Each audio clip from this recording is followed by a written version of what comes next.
Namaskar. We continue with our book, How to Overcome Mental Tension by Swami Gokulanandaji Maharaj. So far, Maharaj had been talking about the negative effects of depression. Today, he says that depression also has a positive side. Maharaj says, out of evil comes good. Failures and losses often cause depression, and handled properly, they can provide opportunity for unprecedented progress. Maharaj continues by giving an example. Once a devotee told me he was going to resign as his company neither gave him the deserved promotion nor raised his pay. He was terribly depressed.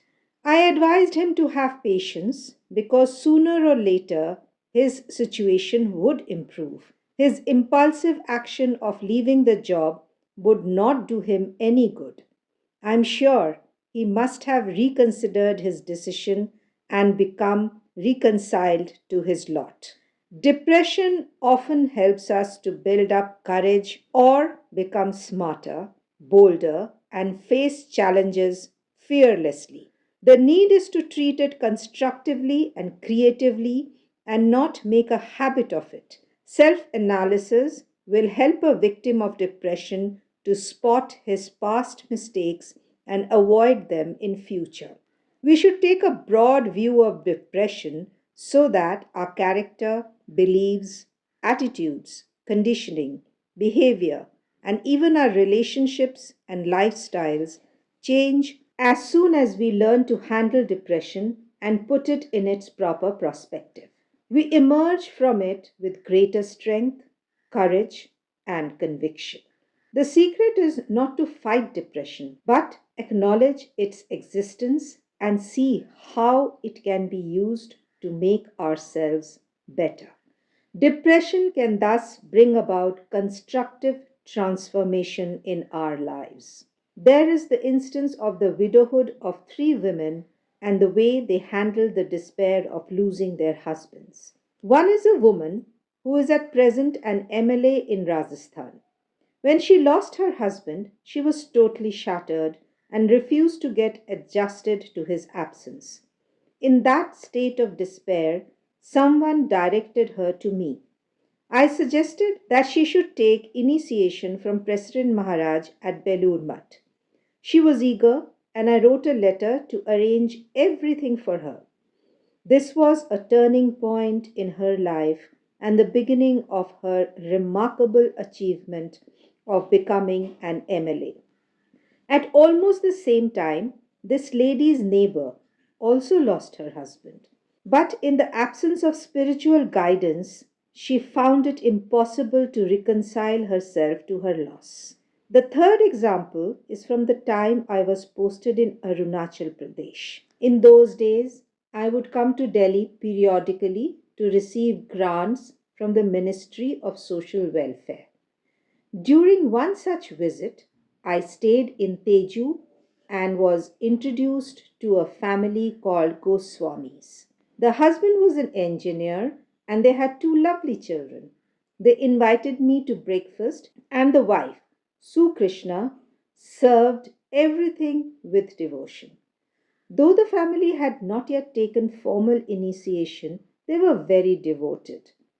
After finishing my work in Delhi, on my way back, I was greeted with shocking news that Mr. Goswami had suddenly died in an accident.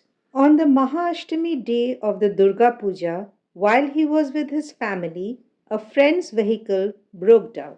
Being an engineer, he offered to help, although his wife tried to stop him, saying it was a puja day and he should concentrate on that. He should let a mechanic take care of his friend's car. But Mr. Goswami was adamant. He went to check the car, and while he was testing it, a truck hit it, and in the head on collision, Mr. Goswami died instantly. It was a terrible shock to me, and I could visualize how shattered the wife and children would be.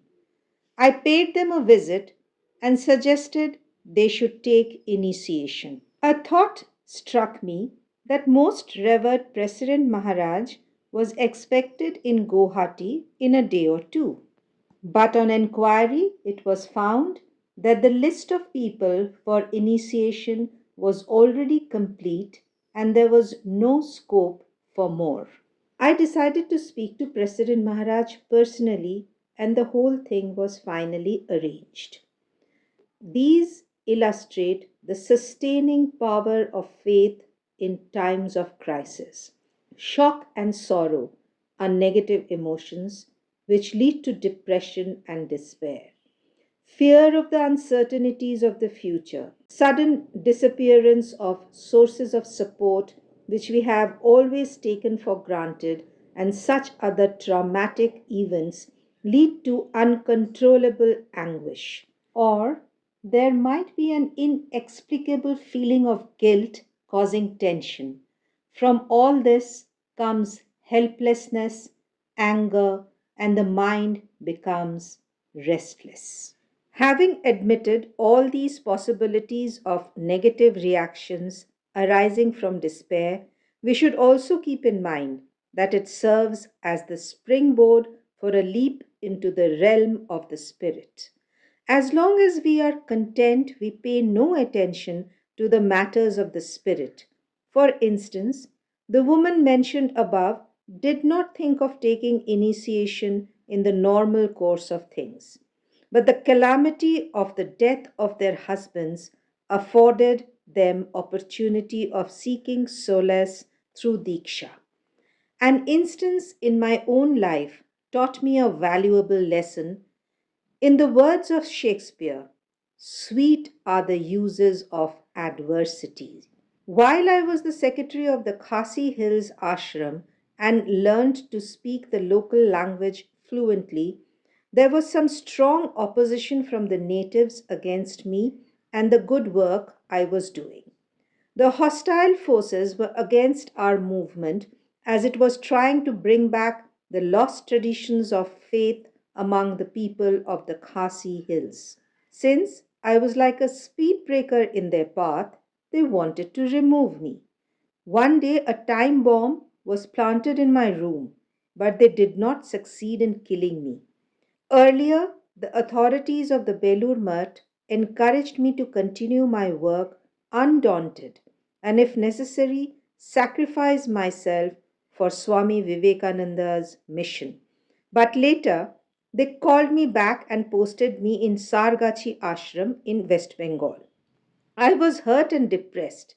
I had thought that I was doing valuable work in the Khasi Hills. Then why had the authorities transferred me from there, I wondered. But this was a temporary phase. After much self analysis, I realized that it had all been for the best. The earlier period of intense activity was followed by this phase of introspection when I had a chance to look within. Therefore, in life, no experience is sterile. There are certain areas of our lives which need attention, repair, and improvement. Ultimate perfection can come to us only when we understand ourselves completely and correct the weaknesses. That is why I said earlier that we should not fight depression or avoid admitting even to ourselves that we are depressed. The secret is to face the fact of depression and work through it. Finally, we will be rewarded for all our efforts.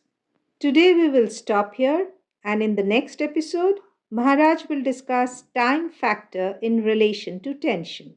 Hope you enjoyed this video, and for more episodes like this, do stay tuned to Devakshar. Like and share our videos, and never ever forget to subscribe to our channel. Thank you all for joining us.